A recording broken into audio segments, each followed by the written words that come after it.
오늘 2024년 10월 16일 수요 예배 오늘 벨직 신앙고백서 16강입니다. 영원한 선택이라는 제목으로 잠시 은혜를 나누겠습니다. 오늘은 16강을 먼저 읽고 시작을 하도록 하겠습니다. 우리 앞을 보시고 함께 읽겠습니다. 시작. 우리는 아담의 모든 후손들이 첫 사람의 범죄로 말미암아 영원한 죽음과 파멸로 던져졌고 하나님께서는 당신 자신을 자비로우시고 공의로우신 분으로 나타내셨음을 믿습니다. 자비로우심은 하나님께서 영원하시고 변치 아니하시는 경영 가운데서 그들의 행위를 고려하지 않으시고 당신의 선한 즐거움으로 인하여 예수 그리스도 우리 주 안에서 선택하신 자들을 영원한 죽음으로부터 구출하시고 구원하심에 있습니다. 공의로우심은 그 밖에 다른 사람들을 스스로 빠져든 타락과 영원한 죽음에 버려두심에 있습니다. 오늘 이 내용을 좀 나누려고 합니다. 지난 시간에는 사람들이 원죄 아래에 있다 하였습니다. 원죄라 하면 반역입니다 라고 했죠. 하나님을 향한 반역이라고 했습니다. 태초에 하나님은 사람을 만드실 때에 그렇게 부족하게 만드신 것이 아니었어요. 완전하고 완벽하게 만드셨습니다. 죄를 짓기 이전에 사람은 그러했어요. 하나님의 형상대로 만들어졌기에 하나님을 찾고 예배할 수도 있었고 하나님을 등지고 죄를 지을 수도 있었습니다. 그리고 하나님의 뜻을 완전히 실행할 수 있는 그 하나님의 형상 속에 사람을 만드셔서 하나님이 사람을 만드시고 어떻게 좋으셨다고요? 심히 좋았더라. 심히 좋았더라. 하나님이 만족할 만큼 전능하시고 크신 하나님이 만족할 만큼 사람이 너무나도 좋았다. 완벽했다라고 했습니다. 그러나 사단의 꾀임에 넘어가서 이 선악과를 먹으면 하나님과 같이 될 것이다 라는 그 반역의 마음이 심어졌고 거기에 유혹되고 미혹되어서 선악과를 따먹었지요.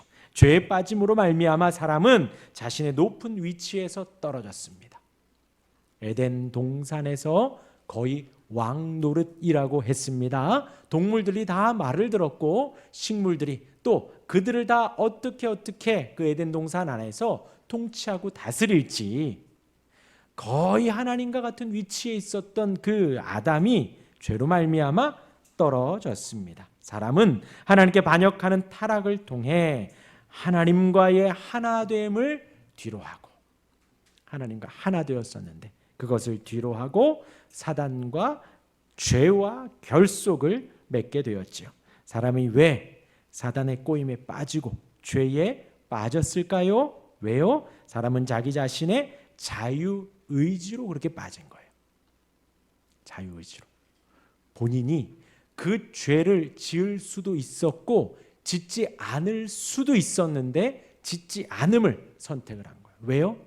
그러면 하나님과 같이 될 것이다 라는 유혹에 빠졌기 때문이에요. 그리고 나서 보니 선악과가 먹음직도 하고 보암직도 하다라고 했습니다.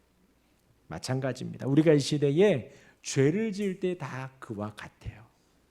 그와 같아요. 우리 마음 안에 내가 하나님이라고 생각을 하는 겁니다. 내가 하나님과 같이 되려고 하기에 우리는 죄를 짓는 거예요. 하나님과 같이 되려 하기에 주일에 예배하지 않고 마음대로 살아가는 것이고요. 하나님과 같이 되려 하기에 혹 우리가 도둑질을 하더라도 하나님이 주신 것에 만족해야 되는데 만족하지 못하여서 내가 하나님 되어서 그 사람 걸 뺏어오는 게 그것을 바로 도둑질이라고 하죠. 저 사람이 마음에 안 들어요. 어떻게 해야 됩니까? 우리들은 복수해야 돼요. 마음에 안 들어요. 그럼 어떻게 해야 돼요? 우리는요. 하나님의 뜻은 참는 거예요. 인내하는 거예요. 인내.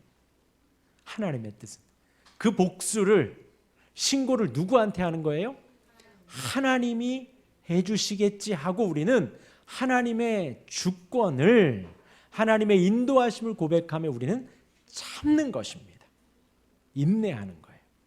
하나님이 다 아시지요 하면서. 근데 내가 하는 걸 폭력이라 하고 성경에서는 살인하지 말라라는 죄목에 포함이 되는 거예요. 우리의 마음에 우리가 이 세상을 살아가며 내가 주인 되고 내가 하나님 되고 내가 뭐든지 다 할 수 있다라는 자만감에, 교만함에, 오만함에 가득 차 있으면 우리는 우리가 하는 모든 것이 다 죄가 되어지는 거예요.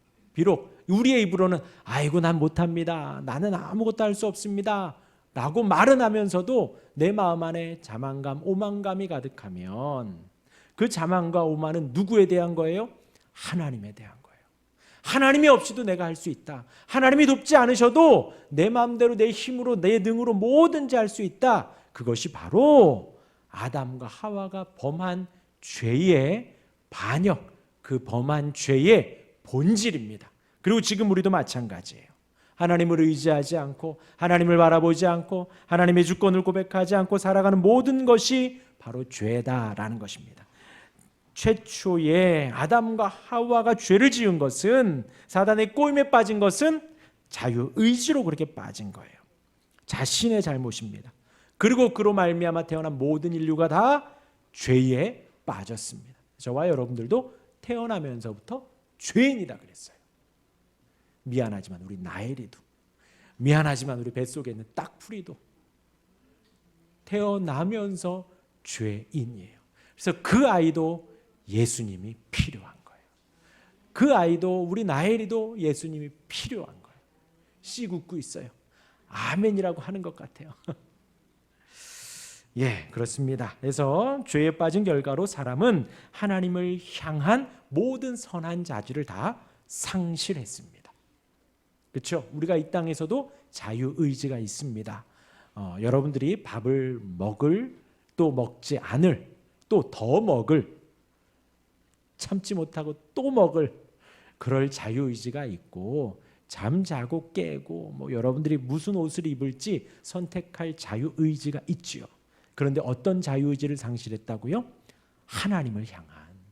우리의 힘으로는 이 땅에서 하나님을 찾을 수 없고 하나님을 예배할 수 없고 하나님을 높일 수 없다라는 거예요. 그 자유의지를 우리가 상실했다. 그것은 바로 죄 가운데 죽은 거예요. 죽은 거예요. 아시겠죠? 질병도 아닙니다. 아픈 것도 아니에요. 죽은 겁니다. 죽은 거예요. 생명력이 없고 움직임이 없습니다. 아무것도 할 수 없습니다. 무엇인가를 할 만한 능력도 없습니다. 그래서 네 글자로 전적 타락. 전적 타락. 적응이 안 되네. 애들이 막 열심히 적으니까. 너무 좋습니다. 너무 좋습니다.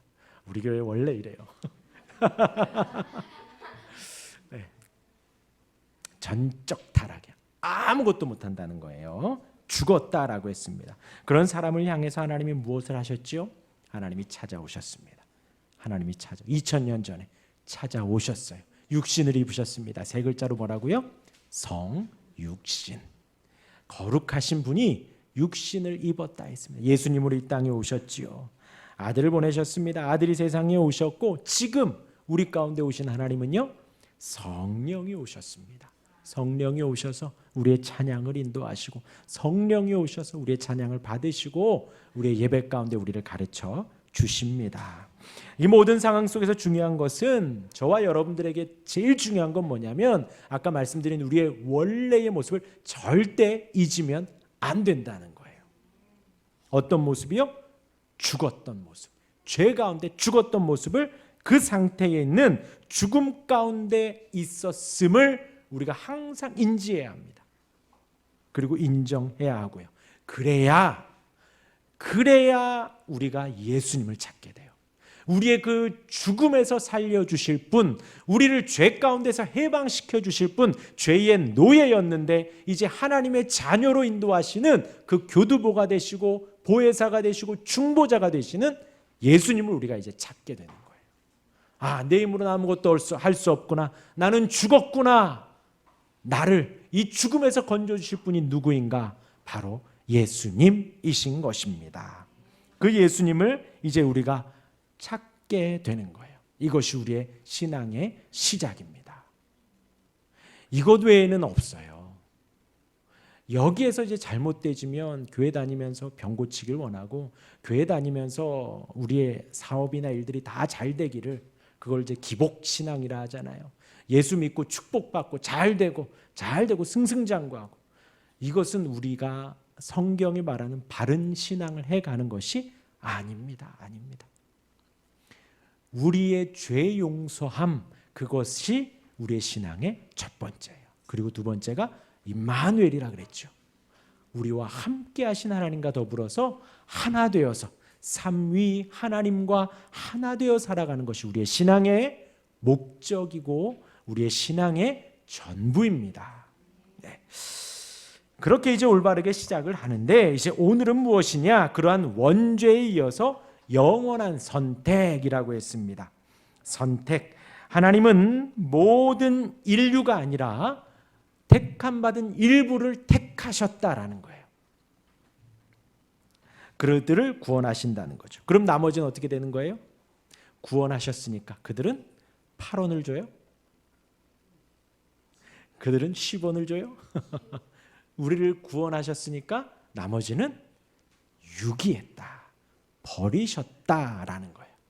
여기까지를 우리가 알아야 합니까? 선택하셨다만 알면 너무나도 좋겠는데 그 반대도 우리가 알아야 한다는 거예요. 그래서 오늘은 네 가지를 좀 나누려고 합니다. 하나는 선택, 가로 열고 예정, 미리 정하셨다, 그것이고요. 두 번째가 유기, 하나님이 버리셨다, 내버려 주셨다라는 것이고요. 세 번째가 그 하나님의 택하심이 공의로운가라는 것을 잠시 나누고요.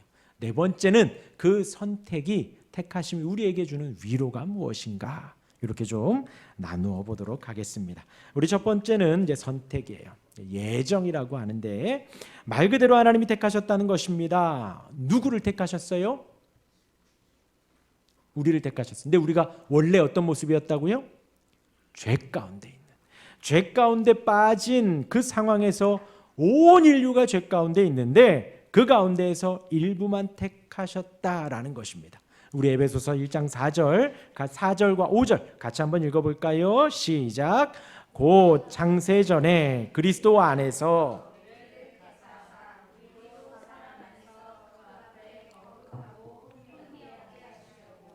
그 기쁘신 뜻대로 우리를 예정하사 예수 그리스도로 말미암아 자기의 아들들이 되게 하셨으니.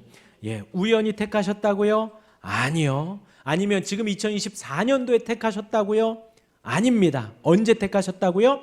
창세 전에. 창세 전에. 우리가 태어나기도 전에, 온 인류가 만들어지기도 전에 우리를 택하셨다라는 거예요. 우리를 택하사 우리로 사랑 안에서 그 앞에 거룩하고 흠이 없게 만들어 가십니다. 저와 여러분들이 지금 이 자리에 있는 것은요, 우리가 예배하고 하나님을 높이고 말씀을 배우며 지금 이 선택교리, 유기교리, 하나님의 말씀을 배워가는 것은 왜 이렇게 배우는가? 우리를 거룩하고 흠이 없게 만들어 가시는 거예요. 이 땅에서 성도로 우리를 만들어 가시는 것입니다. 그래서 너무나도 신비인 게 뭐냐면요, 우리를 거룩하게 만들어가고 나중에 이제 영화 가운데 들어간다 하죠. 천국에 가는 것입니다. 천국에 갈 때는 우리가 우리의 모든 부족함이 다 채워진다 그랬어요. 우리의 모든 부족함이, 못생긴 얼굴도 잘생겨지고요, 그리고 뭐 다리가 부족하고 뭐 당뇨병이 있고 고혈압이 있고 모든 부족함이 다 채워지는 그 모습으로 우리가 영화로워집니다. 어느 정도로요? 우리가 죄를 그리워하지 않을 만큼, 죄가 그립지 않을 만큼 하나님의 영광이 더 크고 놀라운 그때로 가는 거예요. 그런데 우리가 이 땅에서는 어떻게 된다고요? 성화되어져 가는 거예요. 근데 이게요, 놀라워요. 우리가 거룩해져 간다니까요. 저와 여러분들이 부족하고 연약하잖아요. 죄 가운데 살았잖아요. 우리의 과거를 돌아볼 때 어느 누구나 다 자랑할 만한 사람이 누가 있습니까? 온 세상 사람 누가 있나요? 다 우리 죄 가운데 있는데 그러한 부족하고 연약한 우리를 거룩하고 흠이 없게 이 땅에서 만들어 가신다는 거예요. 하나님의 사람으로요. 그래서 신비입니다. 신비요. 모든 게 우리 예수를 믿는 이 모든 것이 다 신비예요. 신비. 2000년 전에 오신 예수님도 신비고 죽었다가 부활하심도 신비고 그 예수님을 우리가 믿고 사랑하는 것도 신비고요. 그 안에서 우리가 그냥 먹고 살려고 이 자리에 앉아 있는 것이 아니라 거룩하게 만들어 간다라는 거예요. 오늘 에베소서 1장 4절의 말씀대로요. 5절에 그 기쁘신 뜻대로 우리를 예정하사. 어떤 뜻대로요? 기쁘신 뜻대로. 제가 예전에 한 사무실에서 잠깐 일을 할 때에 저는 그때 20살이었어요. 군대 가기도 전에 20살에 잠깐 이제 알바를 했는데 제 앞에 앉아 계신 분이 이제 막 아이를 낳은 거예요. 남자분이신데 아이를 낳았는데 앞에 모니터만 보고 실실 웃고 있는 거예요. 그래서 왜 그러세요? 그 집사님 왜 그러세요? 그랬더니 모니터 위에 아기 사진 딱 붙여놓고 아기 사진만 보면서 막 웃고 있는 거예요. 이제 막 태어나서 딱 나일이 만한 때 출근하는데 계속 아른아른거린대요. 아기 얼굴이. 우리가 자식을 낳아도 기쁘고 즐겁잖아요. 근데 하나님이 저와 여러분 우리를 택하심에 어떻게 택하셨다고요? 기쁘신 뜻대로. 우리를 너무나도 기쁘신 뜻 가운데 택하신 거예요. 얼마만큼 택하셨냐? 우리를 구원하시기 위해서 누구를 내주셨다고요?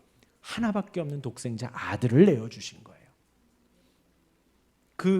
우리가 이 시간 예배하기를 기다리며 우리가 하나님을 높이기를 이 시간에 기대하며 2000년 전 아들을 십자가에 내어주신 거예요.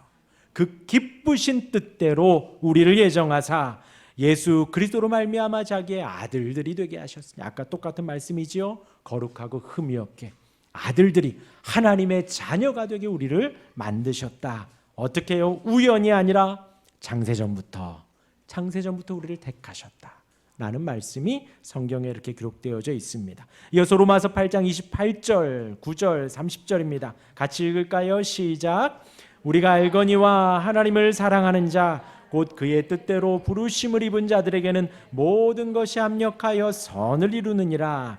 하나님이 미리 아신 자들을 또한 그 아들의 영상을 본받게 하기 위하여 미리 정하셨으니 이는 그로 많은 형제 중에서 맏아들이 되게 하려 하심이니라. 또 미리 정하신 그들을 또한 부르시고 부르신 그들을 또한 의롭다 하시고 의롭다 하신 그들을 또한 영화롭게 하셨느니라. 하나님이 미리 하셨다라는 거죠. 아까 창세전이라 그랬죠? 똑같은 말입니다. 미리 하셨어요. 저와 여러분들은. 이때에 한 것이 아니라 저와 여러분들이 조금 잘하고 착한 일을 하고 저와 여러분들이 조금 믿음이 좋고 뭐 예배를 빠짐이 없고 교회 봉사를 열심히 하고 뭐 필기를 잘하고 그래서 우리를 택하신 것이 아니라 미리 하셨다라는 거예요. 미리. 우리의 이 행함과 우리의 이 삶과는 상관없이 하나님이 미리 우리를 정하시고 택하셨다.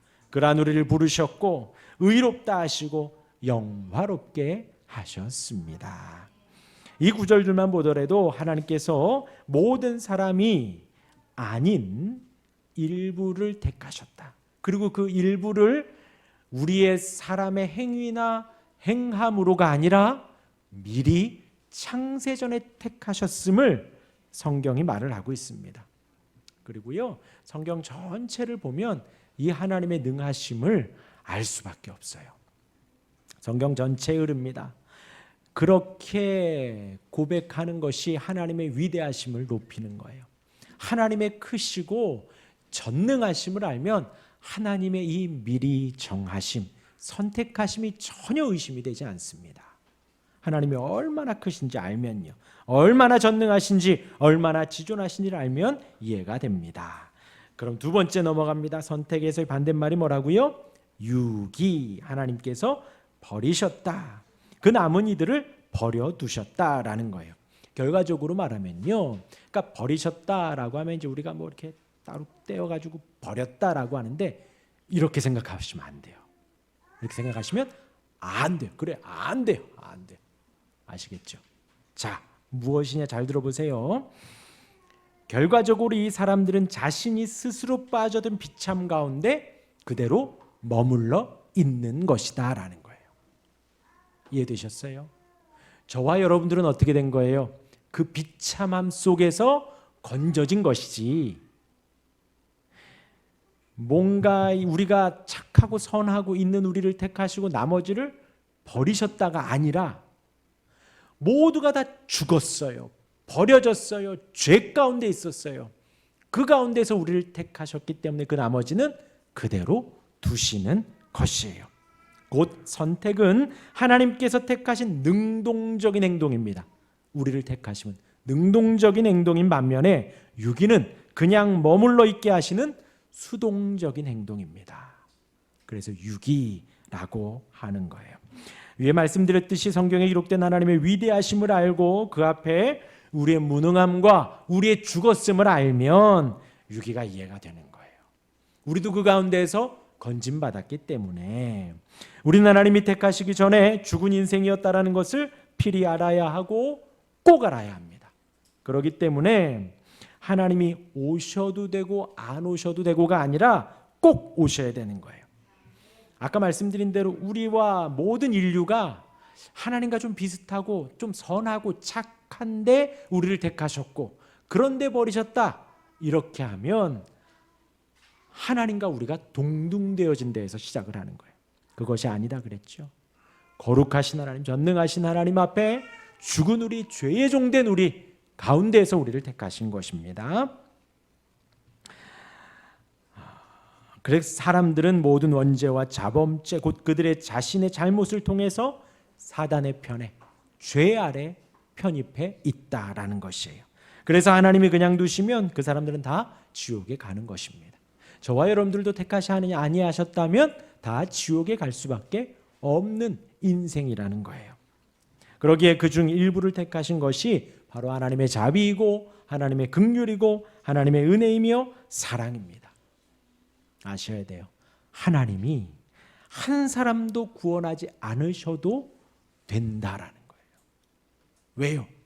사람이 하나님과의 약속을 어겼기 때문에, 사람이 반역한 거기 때문에. 하나님은 다 주셨다니까요. 그런데 사람이 어기고 사람이 반역하여서 죄 가운데 빠졌기에 한 사람도 구원하지 않아도 되지만 그 가운데서 저와 여러분들을 사랑하사 긍휼히 여기사 구원해 주신 것입니다. 일부를 구원하신 것입니다. 그러기에 하나님께서 다른 일부를 사단과 함께 버려두심 또한 당연한 공의입니다. 인생이 각자 죄악 가운데 버려졌고 그 상태로 자신의 뜻에 따라 사단과 연합하고 죄 가운데 살아가게 되어지는 것입니다. 하나님은 그냥 그대로 내버려 두시는 거예요. 자신의 탓이다라는 것입니다. 우리 로마서 9장 20절 21절 같이 한번 읽어볼까요? 이 사람아, 시작. 이 사람아, 내가 누구이기에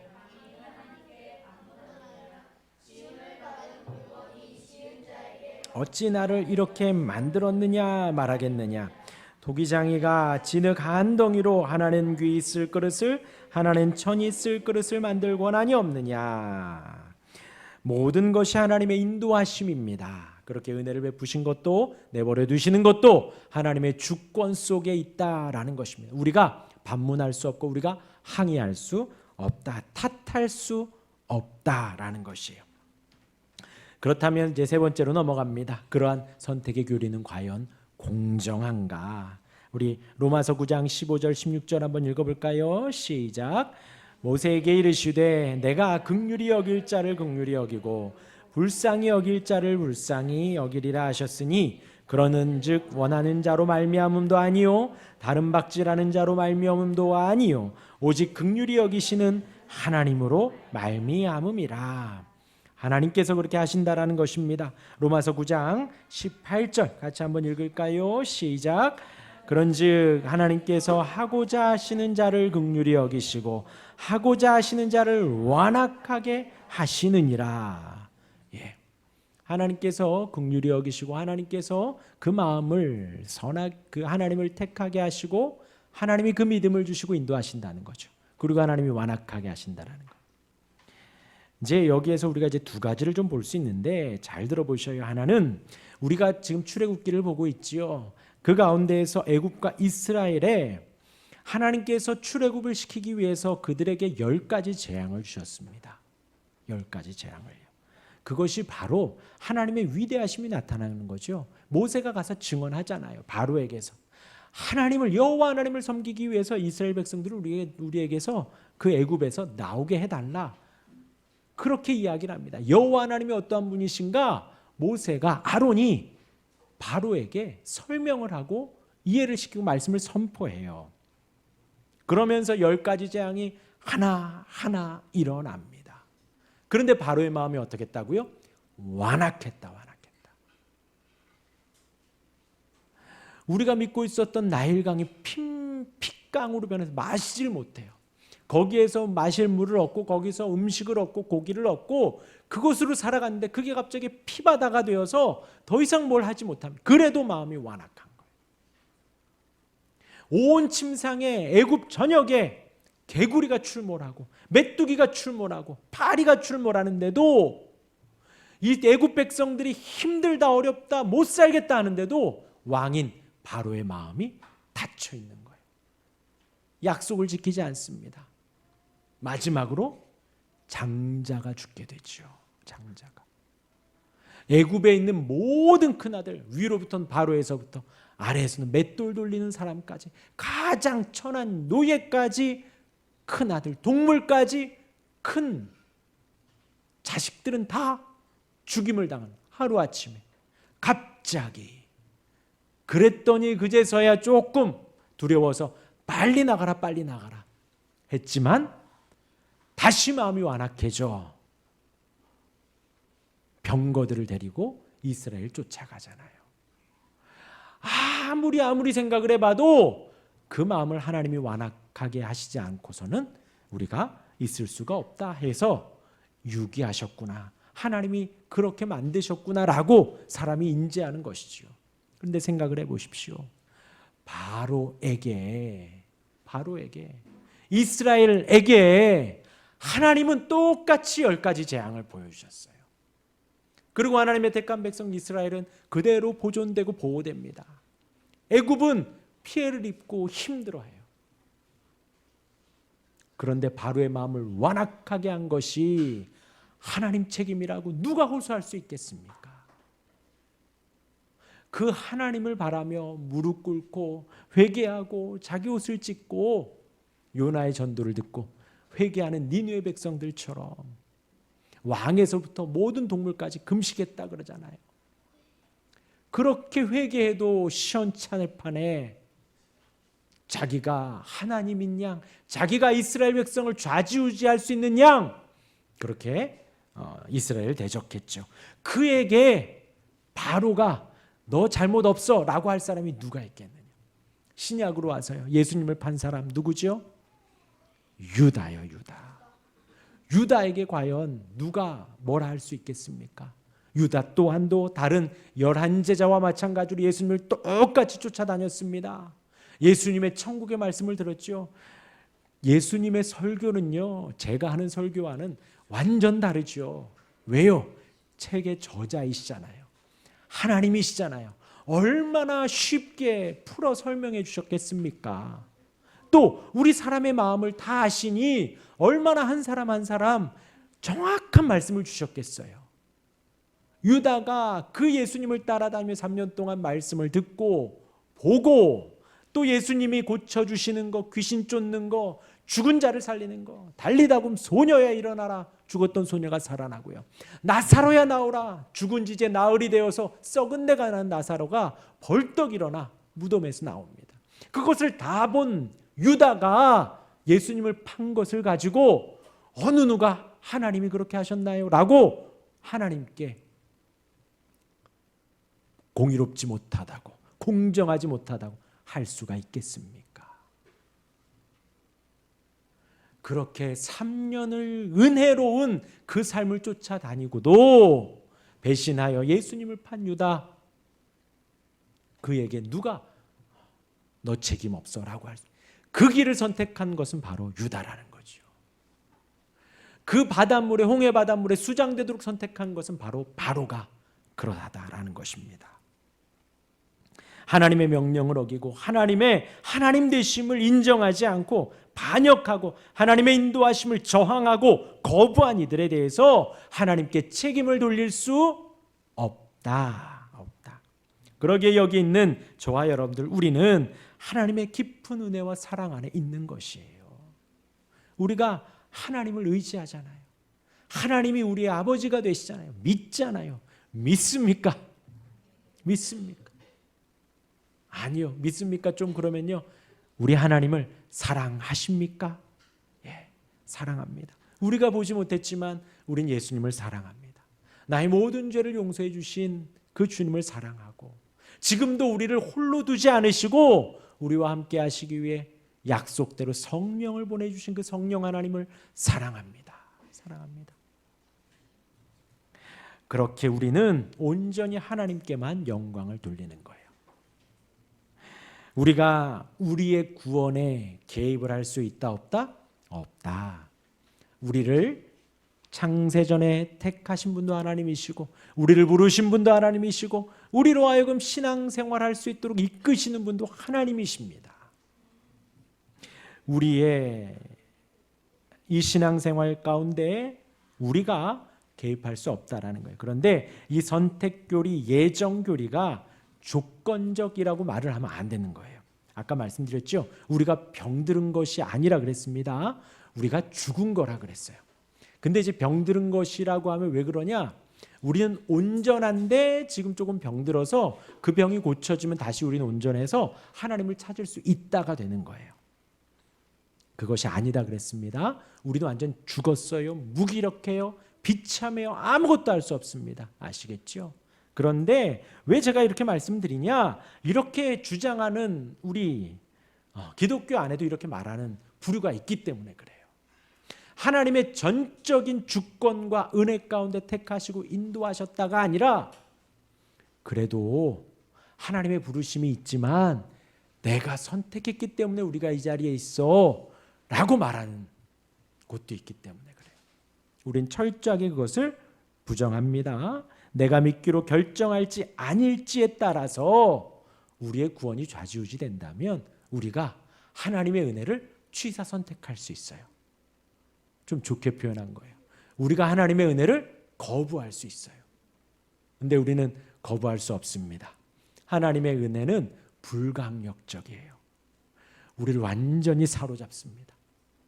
우리의 의지와는 상관이 없어요. 우리를 택하시고 우리를 이끄시면은, 우리에게 은혜를 주시면은 우리의 전혀 그런 것이 담겨 있지가 않아요. 그래서 불강력적인 거예요. 우리가 은혜를 받음이 너무나도 놀라운 은혜인 것입니다. 그래서 이 택하심이 하나님의 100%의 주권 가운데 있다라는 거예요. 그래서 선택교리, 예정교리라 그러죠. 이것의 더 큰 카테고리가 뭐냐면 하나님의 주권이에요. 하나님의 주권. 그러니까 하나님이 주도적으로 우리에게 은혜를 주셨다. 아까 말한 대로 약간의 우리에게 선택권이 있으면 그 은혜를 우리가 거부하는 거예요. 아시겠죠? 그것이 아니다라는 것입니다. 거기에서 지금 이제 우리나라에 많은 이단들이 나오는 거예요. 많은 이단들이 자기가 하나님이라 그러고 자기가 보혜사라 그러고, 뭐 우리 기독교 안에서도 우리 교회만이 막 은혜가 충만하다, 내가 막 영험하다, 내가 막 예언한다, 고친다, 어쩐다 저쩐다, 그런 부류들이 있다라는 거예요. 그렇지 않습니다. 우리가 하나님으로부터 오는 은혜를 우리가 저항할 수 없습니다. 그럼 이제 마지막입니다. 선택교리가 주는 위로 무엇인가요? 우리 로마서 8장 28절 우리 다시 한번 읽어볼까요? 아마 위에 있을 겁니다. 우리 8장 28절, 9절, 30절 다시 한번 천천히 읽어볼게요. 시작. 우리가 알거니와 하나님을 사랑하는 자 곧 그의 뜻대로 부르심을 입은 자들에게는 하나님이 미리 하신 자들을 그 아들의 영상을 본받게 하기 위하여 미리 정하셨으니 이는 그로 많은 형제 중에서 맏아들이 되게 하려 하심이니라. 또 미리 정하신 그들을 또한 부르시고 부르신 그들을 또한 의롭다 하시고 의롭다 하신 그들을 또한 영화롭게 하셨느니라. 하나님께서 택한 이들과 항상 함께 하십니다. 예, 내가 어느 때 신앙생활하면서 하나님의 함께 하심을 느낄 때가 있습니다. 그런데 그러지 않을 때도 있어요. 우리가 살다 보면요, 그러하지만 함께 하시다.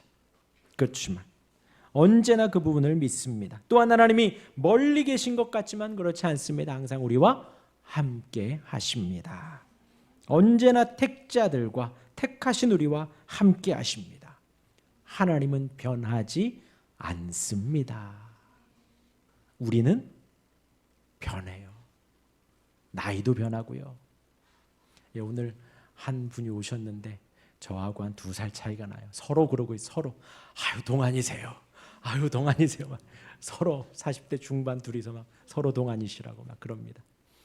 나이도 변하고 우리의 외모도 변하고 우리의 마음도 변해요. 우리의 마음도. 그런데 하나님은 변하지 않습니다. 우리를 향한 그 기쁘신 뜻이 절대 변하지 않습니다. 다만 우리가 살다 보니 우리의 악함 때문에 의심하는 거예요. 의심하는 거예요. 우리는 자꾸 변하니까요. 하나님도 우리 같지 않을까 해서 자꾸 우리가 그렇게 의심할 뿐이지 하나님은 언제나 그 자리에 우리를 사랑하십니다. 그러기에 이 모든 은혜가 우리의 의지나 우리의 선행이 개입한다? 그럼 제한적이 되는 거예요. 또 우리가 변할 때도 영향이 있게 됩니다. 우리의 구원은 불완전하게 돼요. 우리가 선택했다라고 하면요. 우리의 의지가 조금이라도 담겨지면 우리의 구원은 불완전하게 됩니다. 그게 단지 그것으로 끝나는 게 아니라 예수님의 십자가 사역도 실패자가 되는 거예요. 예수님이 우리를 위해서 십자가를 지셨는데 그것이 나의 선택으로 말미암아 좌지우지되면 예수님의 완전한 사랑이 불완전한 사랑이 되는 거거든요. 그렇기 때문에 하나님께서 우리를 택하심은 진리입니다. 하나님께서 나를 선택하실 때 확실히 내가 불쌍하고 내가 연약하고 내가 이 모양 이 꼴이라는 것도 하나님은 다 알고 계셔요. 그런 가운데 우리를 택하신 것입니다. 그러나 하나님은 이러한 나를 택하셔서 구원을 시작하셨고 그 구원을 완성하실 것입니다. 때로는 홀로 있다고 느끼기도 하고 마음이 어렵기도 해요. 그러나 변하지 않는 하나님이 함께 있으므로 안전하라는 것도 알게 됩니다. 우리 마지막으로 우리 로마서 8장 31절부터 우리 39절까지 안 했어요. 안 썼어요. 우리 한번 성경 찾아봅시다. 로마서 8장 31절부터 우리 한번 31절부터 한번 쭉 읽어볼게요. 성경 다 찾으시고요. 로마서 8장 31절 시작. 그런즉 이 일에 대하여 우리가 무슨 말하리요? 만일 하나님이 우리를 위하시면 누가 우리를 대적하리요? 자기 아들을 아끼지 아니하시고 우리 모든 사람을 위하여 내주신 이가 어찌 그 아들과 함께 모든 것을 우리에게 주시지 아니하겠느냐? 누가 능히 택하신 자들을 고발하리요? 의롭다 하신 이는 하나님이시니 누가 정죄하리요? 죽으실 뿐 아니라 다시 살아나신 이는 그리스도 예수시니 그는 하나님 우편에 계신 자요 우리를 위하여 간구하시는 자시니라. 이게 바로 의롭다 하심, 정죄, 법적 용어라 그랬습니다. 유죄, 무죄라는 거예요. 우리가 원래 유죄였는데 예수님의 보혈로 말미암아 예수님의 십자가로 말미암아 우리가 무죄가 된 거예요. 의롭다 하심을 받았어요. 우리가 무죄 판결을 받았는데 어느 누구도 우리를 향하여 고소할 수 없다는 것입니다. 우리를 향하여서 손가락질하고 정죄할 수 없다라는 거예요. 지금 그 얘기를 하는 겁니다. 누가 능히 하나님께서 택하신 자들을 고발하리요? 우리를 이제 아무도 고발할 수 없어요. 우리를 아무도. 누가 정죄하리요? 정죄할 수 없습니다. 우리 35절 같이 읽을까요? 시작. 누가 우리를 그리스도의 사랑에서 끊으리요? 환난이나 곤고나 박해나 기근이나 적신이나 위험이나 칼이랴. 끊을 수 있는 게 있다 없다? 없습니다. 심지어 환난도 우리의 마음이 정말 환난이 막 힘들고 어려워요. 그것도 우리를 끊을 수 없다라는 거예요. 곤고도 박해도 끊을 수 없다라는 거예요. 기근도 끊을 수 없습니다. 어떠한 위험도 칼조차도 하나님과 우리 사이를 끊을 수 없습니다. 우리 37절 읽을까요? 시작. 그러나 이 모든 일에 우리를 사랑하시는 이로 말미암아 우리가 넉넉히 이기느니라. 내가 확신하노니 사망이나 생명이나 천사들이나 권세자들이나 현재일이나 장래일이나 능력이나 높음이나 깊음이나 다른 어떤 피조물이라도 우리를 우리 주 그리스도 예수 안에 있는 하나님의 사랑에서 끊을 수 없느니라. 할렐루야. 하나님의 사랑이 이 세상 그 무엇보다 크고 놀랍다라는 것입니다. 선택, 예정 같은 말입니다. 하나님의 주권 아래 우리를 택해 주신 거예요. 끊을 수 없는 사랑이 우리와 늘 함께한다라는 것입니다. 그 말씀 아래 위로를 얻으시기를 주님의 이름으로 축원합니다. 아멘.